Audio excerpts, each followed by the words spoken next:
The morning show. Yeah. The Big Show with Glenn and Angel on Kiss 92.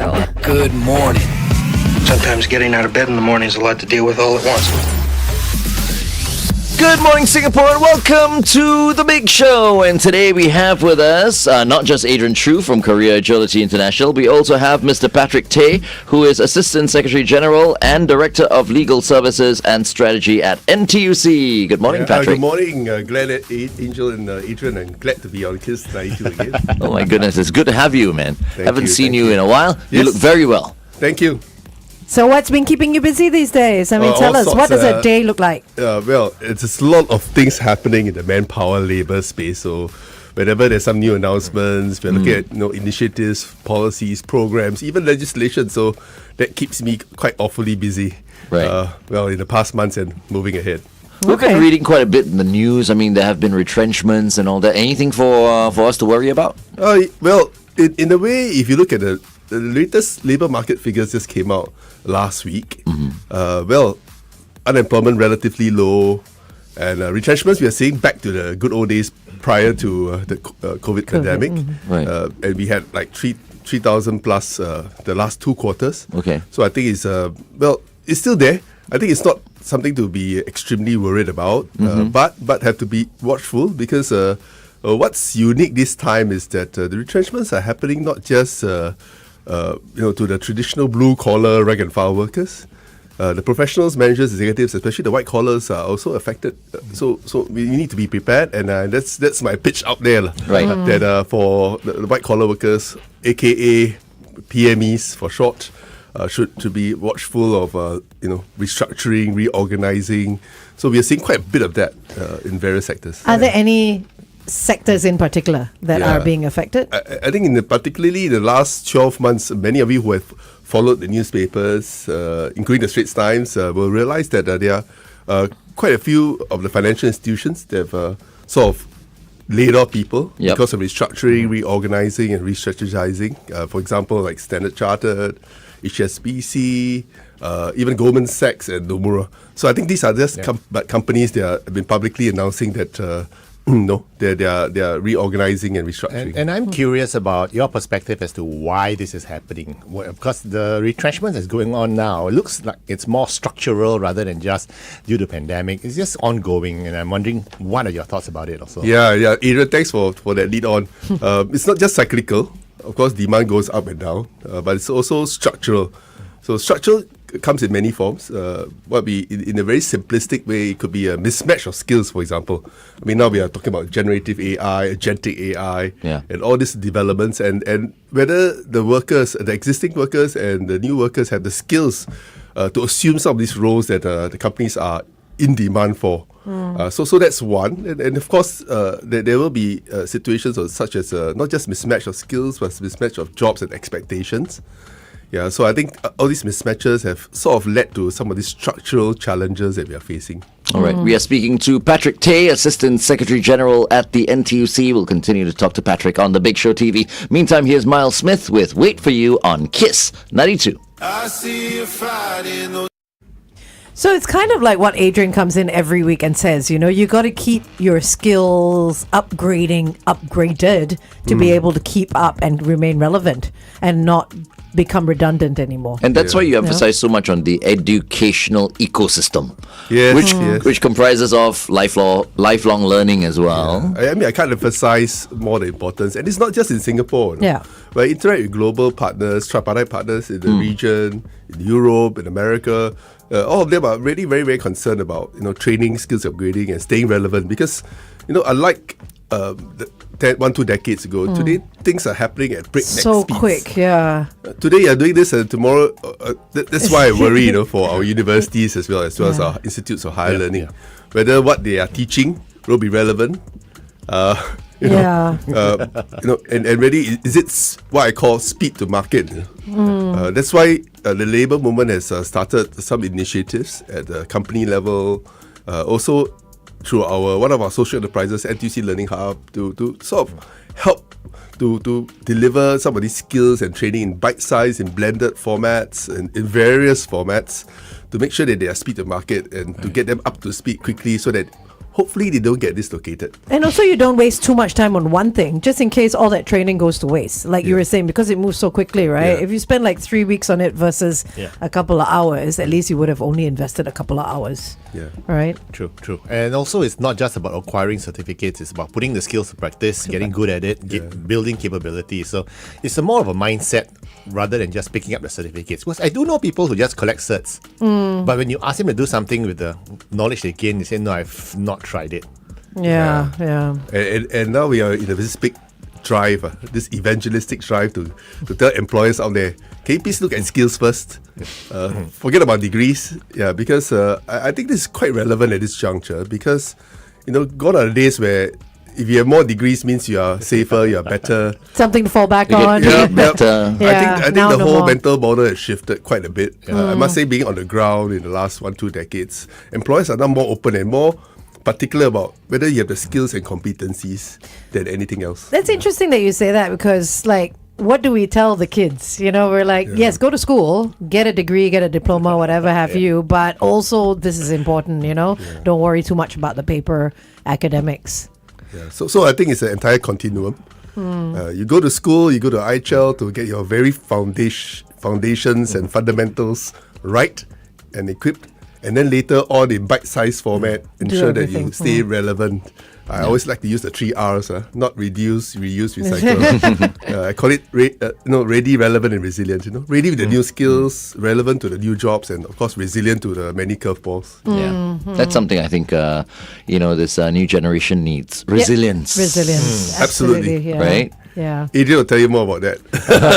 Yeah, it can't be helped because right now all the changes in the economy and everything is just endemic. It's just baked into everything that we face. So and I can tell you that the kids nowadays less resilient than we were, and I tell you why. It's because of parents like me who helicopter and just try to But protect them. I too feel like much. that's all Very that bad. every generation says that. Our parents used to say, "Oh, you guys don't know what hard work is." We used to work more harder than you, and we're saying that to our children as well. Yeah, that's right. It's That's all true. it's generational, I think. That's true. But resilience is important because that's a skill that it's hard to teach, especially in school. Yeah, but I guess maybe sometimes we underestimate their resilience. That's true. True, Yeah. true. I just don't want to doubt them. There's some people, some quarters, they call them strawberry generation. Yeah, but I don't think so. I think it's a different generation altogether. It is different. And a different way of doing things and a different mental model. So I won't discount them. Yeah. But I think it's how now as employers, as supervisors, as colleagues, how do we maximize their full potential and make sure that we realize help them realize their full potential. Yeah. I think that's the key. The thing is, I think they're more expressive right now. So, when they've had enough, they will say, okay, I've had enough. I need to rest right now. Yeah, You know what I mean? yeah. Unlike our generation where we'll just go, right? I mean, if you need to work, we just carry on working, right? Bosses will pile the pressure on you. You won't really say anything, right? But now they're a bit more expressive. Yeah. So if they start to feel a bit, too much pressure, Brown they'll out. actually say it. Yeah. And Yeah. then sometimes the the more older generation bosses will feel like, oh, this is someone who's not resilient, like Yeah. complaining or something like that. But I think they were all brought up to be a little bit more expressive. So maybe that's one of the reasons. No, I agree, Adrian. We just want to avoid sounding like a nag, Yeah, exactly. And I also feel like they want things. It's a lot of instant gratification these days. Oh, yeah, of course. So they want The to speed of see things, the yeah. speed of things and everything, and they want everything true, in that's true. bite size, like you were mentioning. That's true. So a non-committal to say a 2-year contract or a 2-year working experience thing, right? They want everything in little formats and a lot of it, No, I so think, that they can try everything. I think to be fair, I think Gen Z will survive and will thrive down the road because I remember 10-15 years ago we were poking fun at Gen Y. That's what I'm saying. Right? Every Yeah, generation every does generation, that. what you just Yeah, mentioned, that's right? right. So, but they thrived, they survived, and now they've got to put up with Gen Z. Yes. So Speaking to the two girls there as well. But I got this feeling, now with Gen AI and Genetic AI coming along, and this younger generation is coming up. They are digital natives, so I think my prediction, my forecast is I think productivity will increase for sure. Absolutely. Yeah, and because they know how they leverage, and in fact, there was just a report a while ago on better productivity through AI. Okay. Okay, we'll go back on air and continue this conversation. Wanna say I do, I do, I do, I do, I do, I do love you. Kiss 92 traffic. On the AYE towards Tuas before Jurong Town Hall Road, look out for a broken down vehicle. Also on the TPE towards the PIE, another vehicle having trouble before Pasir Ris Drive 12, causing a backup all the way to Seletar Link. Avoid the rightmost lane. Lots of heavy traffic, lots of wet roads. If you spot anything, 885550 Welcome back to The Big Show and The Big Show TV. Our guest for this morning is the Assistant Secretary-General of the NTUC, Mr. Patrick Tay. And of course, we have our very own Adrian Choo with us as well, the CEO and founder at Career Agility International. Welcome, gentlemen. Welcome once again. We have a question from our Facebook viewer. Singapore has seen the evolution of skills frameworks over the past few decades, from CREST to NSRS to WSQ. I'm sure you know what this person is talking about, right? It's a pro. Yeah. How will you envision the evolution of skills frameworks in the age of AI? Yeah, I think very, very important. That's a fantastic question. Wow. Whoever that posed that question must have known the history of skills development in Singapore. CY, that's his name. Okay. Hi, CY. And thanks for that question. Yes. In fact, this year we celebrate 10 years of Skills Future. Yeah, we have always been, traditionally, since skills and upgrading and skills training have been started in Singapore and in all the funding, including skills development funding, it started through a very employer-supported kind of framework. Means you must have an employer to support you in training, and therefore you go for training. And if you're on your own, you feel like doing something, not so. But with Skills Future, we have moved quite a bit and shifted quite a bit of the goalposts from a very purely employer-supported to an individual-initiated kind of, environment. So, we have all of us have some credits. For those who have not used your credits yet, $500 is expiring end of the year. Right? Yeah, I haven't used. You make full use of it, no waste, and do something meaningful. But it's more from an individual-initiated training perspective. So, and therefore now you're empowered to not just train for your skills that your company requires, but something which probably you have some passion for. Or maybe it's your hobby, photography, or culinary arts, bartending. It can be any. They have mixology as well. Actually, they do. I make cocktails for y'all. Oh, thank you. There's actually a program on that. There is Skills Future mixology. funded, I think right? there is, You should right? go for it. Somebody was telling me. At There the, is, At there the is. the Culinary Institute. Yeah, so Very you should cool. go for it. I have a question. So, Patrick, what did you use your Skills Future credit on? Yeah, I actually used my Skills Future credit on for this program on fintech.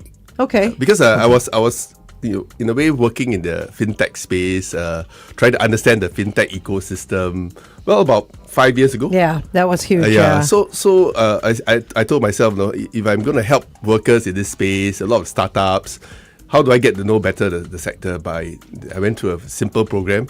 And because it's quite heavily funded then already, so you only had to tap just a bit to fund the unfunded portion. And besides that, of course, the NTUC Labour Movement, I have to say something since I'm from NTUC. We also have the UTAP program. It's a Union Training Assistance program where union members get about, if you're under 40, $250 top up every year. Every year. Okay. And if you're above 40, $500. So you can actually use that for a plethora of programs. Quite similar to the Skills Future. In fact, it's sort of like to augment what the Skills Future. If you use up your Skills Future credits, you still have this UTAP funding to help you navigate. Yeah. Okay. So just to answer CU's question, yes, I think Gen AI is a very big thing. So therefore, you will see the skills framework being reviewed. So it's 10 years in running. We had many of the skills framework for different sectors and clusters around about 7 to 10 years ago, and you will see us having to review some of these and in due course fleshing out how Gen AI. I think many sectors are still trying to catch up. I know the financial sector is doing a big piece of this, and I won't see the thunder for them. You'll hear them about it in the coming months. Okay, All right. cool. Let's talk to Patrick on The Big Show TV. You've got a question from Eddie Tan that's coming up. Meantime, it is 8:20. Kiss 92 time check. Okay. Eddie Tan's question for you, Patrick. Good morning. I would like to ask if employers should provide leave for staff if they wish to upgrade themselves and stay relevant to the work they are doing, especially when it is self-source and individual or initiated, funded. actually, I think. Okay. Sometimes when we Yeah. go for such a short skill courses, we have to take our own annual leave to attend. Right. Okay. So So- should employers do that? Actually, this came up quite a bit in our Every Worker Matters conversation, which we had with about 42,000, Singaporeans and workers last 3 years. This came up quite a bit on whether we should, mandate training leave so that employers send workers for training. But I think this is kind of like still in tripartite discussions. We are still lobbying for it. But even as we talk about mandating today, there are quite a number of companies that already provide Training. training leave. Yeah. So there's two kinds of training leave. Training leave to undergo training that employers sort of support. Yeah. I know the public sector does quite big on this. Yeah, they support if you go for some program on your own, but it's a sort of like a nationally endorsed program. They will give you the training leave, but not all companies do that. There are companies also that cringe when you tell them, "Oh, I'm taking leave," or because for operational reasons, especially Yeah. small and medium enterprises. Yeah. But you have only that many people in your manning Who's your gonna retail take outlet. over your If you go for space? 3 days, 1 week, wow. Yeah. So that's why the need for more bite size. So we try to accommodate these constraints to overcome some of these challenges. So hopefully I will continue to lobby for it. So thanks, Eddie, for that. But safe to say there are companies already, quite a number, that Okay. provide training leave. Okay, we have Jeremy Ruldos, who is on our Facebook saying, "Morning, guys. Should HR professionals be worried for AI, and how can they be better prepared?" Yeah, thanks, HR. Jeremy, for that question. Definitely. I think Adrian will agree with me that especially the HR, human resource or human capital space, AI is definitely something that they need to contend with. But of course, there are the ethics behind it. Yeah, because of workplace fairness legislation, which will come in force in due course, and how you leverage on AI, whether in terms of hiring, promotions, appraisals, terminations, and retrenchments, is going to play a very, very important role. And that's something I've been watching very closely, and hope to continue to watch closely, so that we make sure things are done not just fairly but responsibly as well as progressively. Okay, we also have Salil, who says a very good morning from New Delhi. Wow. That's all he has to say. Good morning, Salil. Good morning. No, I think everyone's job is at risk of AI, not just Yes. HR. HR in particular, because a chunk of it is operational. So, pieces that can be automated or moved away. AI is going to come after it. But then the trick is, what then do you do? So it's not just about learning AI, it's about learning how a lot of the HR tools that are out there right now, like talent acquisition software and all that, have an AI component. So it's not about just learning how to program or code in AI, which mid-career people would have total difficulty learning how to code, right? But it's about the software is there. And when they develop an AI add-on to it, how do you use AI? Like, for instance, Copilot. Yeah. I'm learning how to use Copilot now because it's quite simple because it's tagged on to Microsoft Office. Yeah. So if I got a question of Excel, I just ask what are the top 3 selling items on my spreadsheet. So I'm learning how to use it. So I don't really need to learn coding AI. Yeah. It's how do you use the AI component of it? And I think that's good that's a good start already. I think so. I think it definitely sounds like we will definitely be more productive using AI the correct way. But I've had conversation with mid-career people, people in their 40s, maybe pushing 50s or even past. And we're like talking, okay, what should we do on Skills Future? And I'm like recommending AI. They're like, well, yeah, but I don't know how to code. Yeah. I don't know the start of it. I don't know how it works. But this is interesting that you said. So should they be studying each software, like what you said, like with Zero and Copilot and just what pick have up, you? Or is there an umbrella kind of course to be able to learn AI better? It's actually not that hard to learn the AI component of each software. Okay. But once again, it's a rich part of the AI. All these things like AI, data analytics, it's a huge value chain, right? So for instance, like someone tells you, oh no, you should learn data analytics because it's useful. What does it mean? Does it mean the data entry part? Yeah. That can be automated in AI very easily.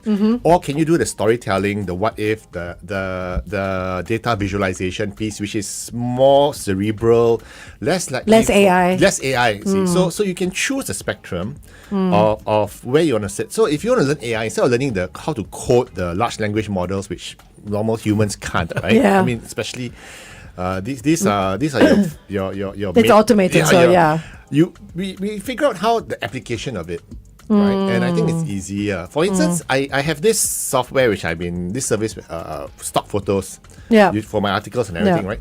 Right now, that stock photo website does AI generative images. So if I want to have an Asian business lady sitting at a desk, I just learn how to use that software. So let's learn the software, AI software component, rather than having to go. So it's kind of like working on the prompts, how to prompt correctly, how to ask the AI how to do stuff. I think I can't emphasize for prompt engineering.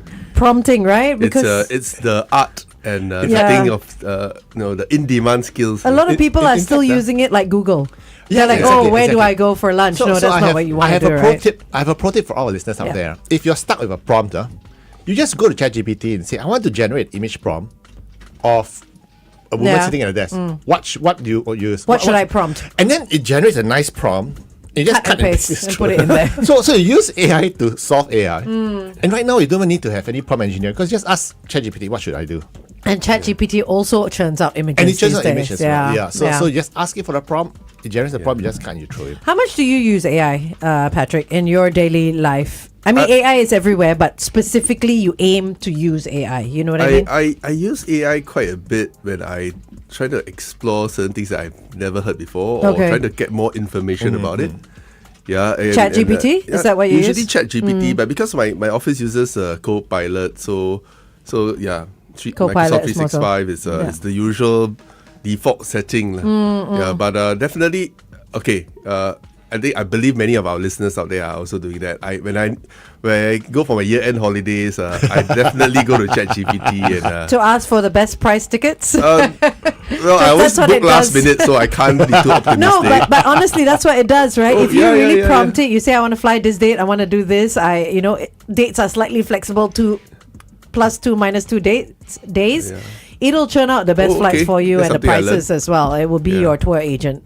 For me, more the itinerary and must see, must do, must eat. ChatGPT, ChatGPT has let me down so many times. That's because you are useless with your prompts. That's what it is. So I have no confidence in ChatGPT anymore. CY has come back saying, hey Patrick, thanks for answering my earlier question. He has more. So given that AI seems to dominate today's discussion, care to share NTUC's latest AI initiative, which is called AI Career Coach, which he knows his stuff. He really knows. Wow. Which is touted as a one-stop platform for career success. Yes. We can talk about that coming up.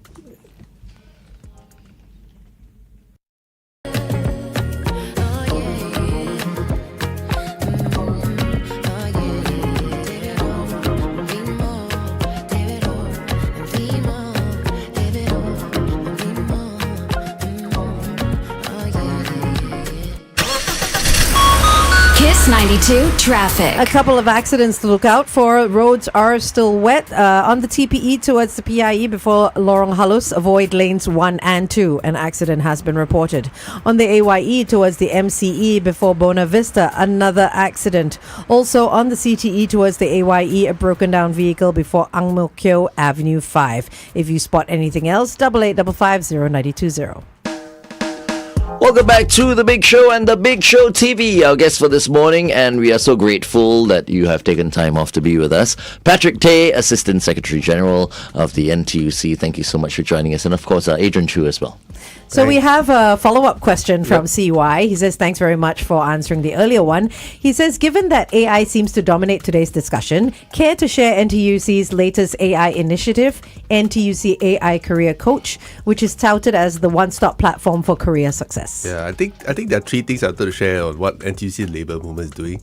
Of course, he alluded to the AI Career Coach. We just launched it. Well, he's been following some of our latest. Perhaps he's a colleague testing you. Yeah. So really, so we have started this AI Career Coach, sort of like being a one-stop anytime, anywhere kind of resource, so that you can, through this virtual career coach, able to get some basic rudimentary kind of career advice, coaching advice to look when you're looking out for jobs, looking out for training programs, etc. So we have built this system. It's just in a very nascent stage. So please, those who are tuning in, navigate it, try it, use it. Just go to our NTUC website. It's powered by our E2I and also part of our Job Security Council 2.0 kind of project, which you can leverage on. So that's one area. The other area we in the space of Gen AI we are doing quite a bit is basic programs. Earlier on, Angel talked about what do I do next. So if you have Skills Future credit to spare, if you have UTAP, $250, make full use. NTUC Learning Hub actually has started rolling out at different levels, the basic ones, the intermediate and more advanced ones. So we have gotten all our union leaders, our staff and colleagues to go through all these programs, including myself. Okay. And the past, I would say 18 months since the advent of Gen AI and all these tools. And then I thought this was useful to give you a very, very basic foundation. At least you know where to go to. Yeah, and finally, company training committees where we actually work with companies to en masse, upgrade and skill workers on the ground to make sure that at least they know what's AI. Gen AI. Yeah, that's important. Okay, let's continue to talk to Patrick on The Big Show TV. The Big Show. All right. Shall we talk a little bit about the FnB industry? I think so. Why? Because I've got many friends in the FnB industry, and they always say the same thing, right? It's very hard when it comes to labor. Rental. Rental is a big thing. Yeah, but It's it's a huge more it's more staff, for them. They say sometimes, they can't people. employ like foreigners. Because they don't have the ratio. They Not don't have enough. ratio, Not yeah. enough. Like this morning, we were just talking to someone upstairs in the SPH canteen. But maybe over here they have different rules. I don't know. But she's working alone now, And I said, why don't you get like some people to help you out? So she says she's not allowed to do that For foreigners. But I don't understand why. Why is that? There are actually in the FnB's industry, depending on what classification your company is. Yeah. There's some codes, we call it the SSIC codes, where depending on what kind of nature of your company is, and therefore, so in general, generally for FnB, there are actually worker quotas if you're looking at work permits. Okay. There's specific quotas for them. So there's a limit to the number of foreign workers you can hire. I think it's a delicate balance. Are they given more because it's FnB? You know what I mean? No, They're not necessarily. Okay. There are some sectors that have a bit more, particularly the manufacturing space. For example, you have workers in doing your building your BTO flats, Right, laying okay. cables and tunneling for your MRT works, or even in the factory, in the manufacturing space. So it depends, and even in the healthcare space, Nurses and all that, yeah. So therefore, it's a delicate balance. Singapore has always gone on this 1/3, 2/3 rule. Yeah, it's a 1/3 foreign workers and 2/3 locals. So it's a very tight balance. When you prioritize certain industries, you probably you can't have every industry having a sudden spike in number of foreign workers. So therefore, this delicate balance and this big drive, and I suspect there will be even a bigger drive towards helping companies. So that's why I alluded to the company training committees. We have been helping, partnering workers as well as companies in particular, the SMEs, the micro SMEs, to help them navigate all these manpower constraints. We even sponsor and help them transform. That's why nowadays when you go to FnB outlets, always please scan the QR code. Yes. Should we be paying attention more to giving them more staff? Because, according to a lot of local FnBs, 3,000 closed down last year because of manpower issues. That's crazy. Should we be not prioritizing, but allowing that quota to be a little bit higher so that they can get Filipinos or from Myanmar, because there are a lot of Burmese here now, or Malaysia, so that they can meet that, because the locals don't want to do the jobs, and that's what we've heard everywhere. True. I think for the FnB industry, Filipinos are allowed. allowed. Okay. Yes, I've seen them, particularly in the hospitality sector. Okay. For example, Yeah, in hospitality, hotels, yeah, restaurants. Yeah. You see them. At the same time, also Malaysians definitely.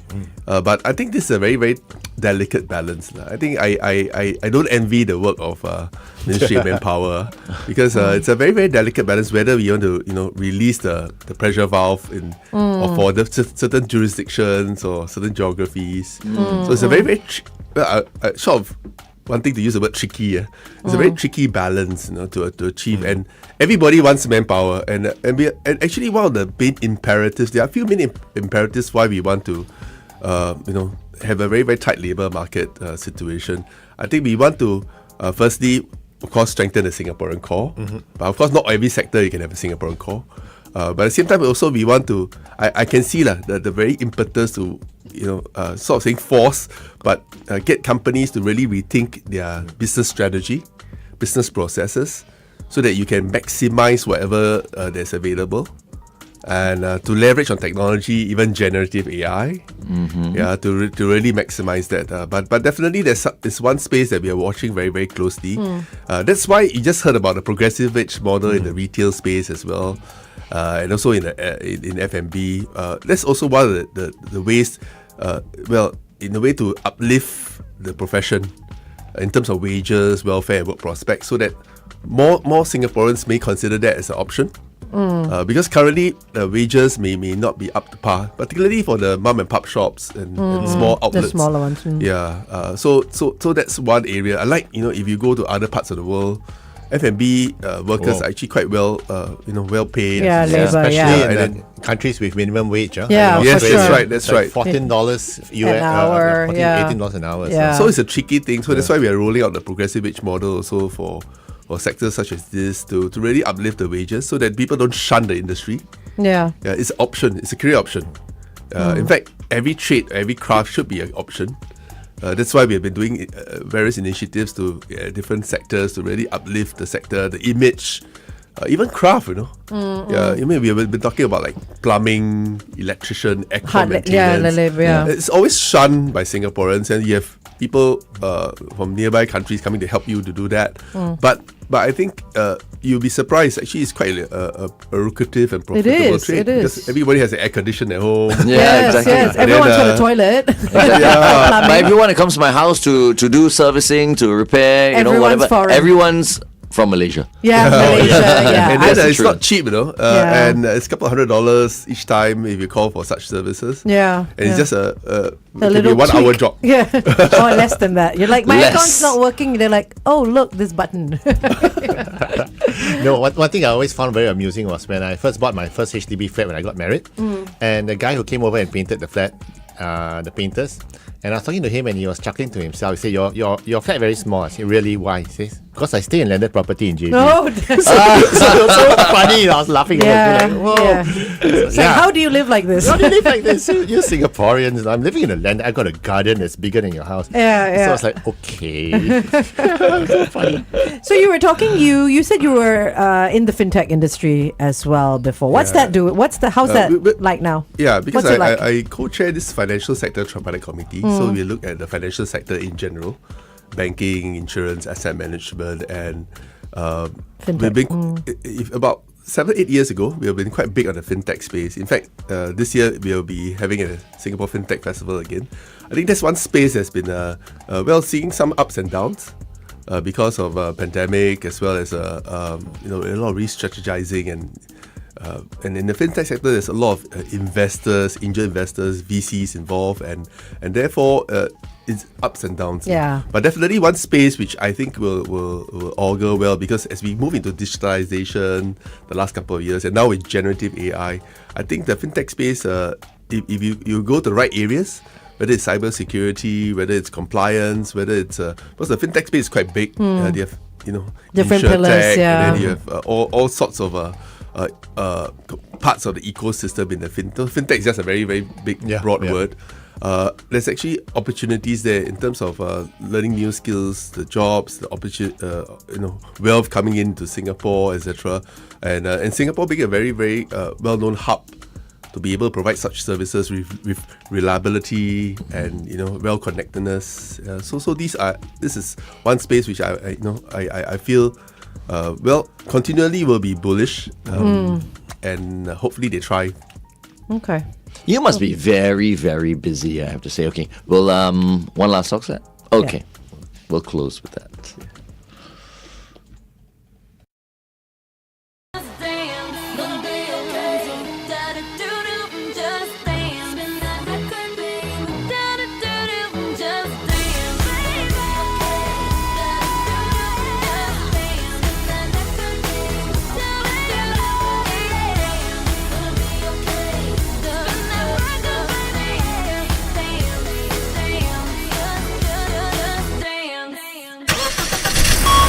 Kiss 92 traffic. On the PIE towards Tuas, right before Bedok North Avenue 3, look out for an accident. Also on the PIE, but this time towards Changi before the BKE, a vehicle has broken down. And finally, on the TPE towards the PIE, might be some slow-moving traffic because just before Lorong Halus, an accident is causing a backup all the way to Seletar Link. If you're heading down that way, do avoid lanes 1 and 2. Wherever you are, stay safe.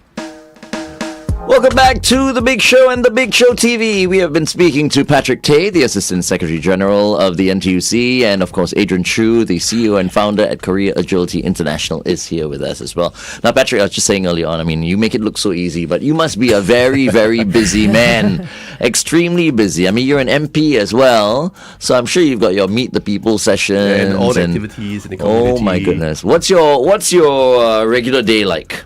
Well, it starts bright early. I mean, today I'm on this show, but otherwise I'll be sending my daughter to school. Oh, that's my sweet. only window with her, in the day. So because usually by the time I'm back on most days, she'll probably have an early night in bed, and therefore that's my only window. The eldest has started university just this week. Okay. So he's in the hostel. So Nice. Congratulations. So one boy and one girl, huh? No, there's a second one.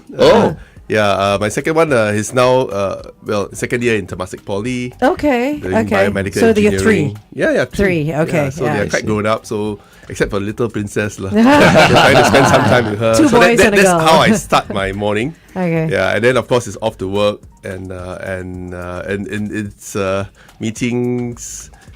Programs and various activities, all the rest of the day. Sometimes at night, I wouldn't say sometimes. Actually, every other night there's something happening. Wow. Right. Yeah, the community. We have meetings and all the volunteers. Where do you find the time to have fun? I mean, with the family, Yeah, when I say that. What I try to do is I try to for extended periods, I try to lock in June and December. School holidays. Yeah, school holidays. So that's the time when everybody is still present. So I try to lock in like a week in June and 2 weeks in December, and I will get away with them. It's like a forced block. Of course, you have of to meet time, that, right? Yeah, Otherwise, but I'm glad that in the past many years I've been successfully doing that. But increasingly, it's getting difficult because now one is Older. university, one is poly, and one is secondary school. I think Adrian can relate. They don't want to hang out anymore. And no, they're still okay to They're hang still out, but okay? their timetables are The holiday schedules horrendous, are- because their holidays are all different timings. Yeah. So at the most, maybe Chinese New Year, you get that Right. short burst, and then maybe December, a couple of days. No longer the 2 weeks, 1 week kind of thing. Yeah. So we have to reinvent as well. No, I've got a question. So, given your busy timetable, how many hours of sleep do you get a day? Yeah, I even during holidays, I naturally wake up after about 5 hours. Okay, that's Amazing. pretty decent though. No, 5 that's hours good, is though. good. No, I think 5 hours is really, really good. It's I mean, good. frankly, I've been telling these guys, but they don't believe me, right? If I sleep more than like if I'm working, right, on work days, if I sleep more than 5 hours, around 5 hours, it's too much for me. Oh, wow. I'm not sharp Yeah. when I come in at 6 a.m. I need to sleep like 4.5 hours, and then I'm at my sharpest. but I feel medical- like his is not by choice though. You only have 5 minutes. Mine is not by choice. You also, go out as well. You have a choice to stay at You home hang and out, sleep. Yeah, Yeah. you hang out. He, Yeah. his has but actually, medical science will tell you. Even my family tells me, please. 5 hours is bad for your health. You should have at least 7 hours. 6 to 7, I yeah. agree. I think ideally, I mean, I read a lot of stuff, articles, periodicals. 7 hours would be the ideal. Yeah, but it's not just that realistic. it's so used in the system. It's actually, in fact, quite worse. You know what happened? It all started was during the pandemic when there was like the lockdown at home, and then I started.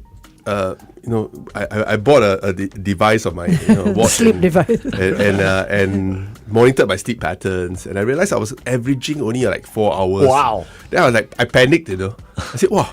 And then 4 hours and it's only like less than an hour of deep sleep, So I kind of panicked. So I continued to look there, and I forced myself, literally, to clock in. So now I'm better in like five and a half. So Okay, that's good. That's Yeah. good. I think we're all built differently. Yeah. We're not equal. As long as we go for our regular medical checkups, I think that's the most I think that's important important. thing. Yeah, the health screenings and checkups very Yeah. very important. Some I people can't need 7 emphasize hours, more. some people need 3 hours. Yeah. What most important is Saturdays and Sundays, catch up on your sleep and your rest. Yes. Unfortunately, The weekends are also a lot of work, a lot right? of community activities. 7 o'clock I'll be doing some Tai Chi with some seniors somewhere. There's or, Tai Chi or is going good. for a walk at Mandai Boardwalk on Well, Sunday. at least there's some activity going. Physical Yes, activity yes, is always yes. good. Yeah, That's true. Yeah. You've been the chairman of the West Coast Town Council also since That 2015. was for about 10 years, but I recently stepped down and handed the reins to Dr. Hamid. Right. So that's something that has kept me busy as well. Okay. Yeah, running the town and looking at all the upgrading and projects across. So yeah. That's important. Although no longer the chairperson, Yeah. we still have our own towns to make sure that things happen and the estate is well looked after for our residents. Okay. Well, Patrick, thank you so much for joining us today, and I'm so sorry taking time off from your time with your daughter. Yeah. Please apologize to her on our behalf. Thank you very much for joining us, and we hope you'll join us again soon. Sure. Thank you very much, and thank to all listeners for tuning in. Yeah, and great to be with Angel, Adrian, and Glenn. Thank you so much, Patrick, and thanks, Adrian, for joining us as well. Always happy to be here, and this time is special because it's Friday. It actually is Friday. The weekend is here. TGIF. All right, here's Tyler, the Creator, with Ring Ring Ring on Kiss 92.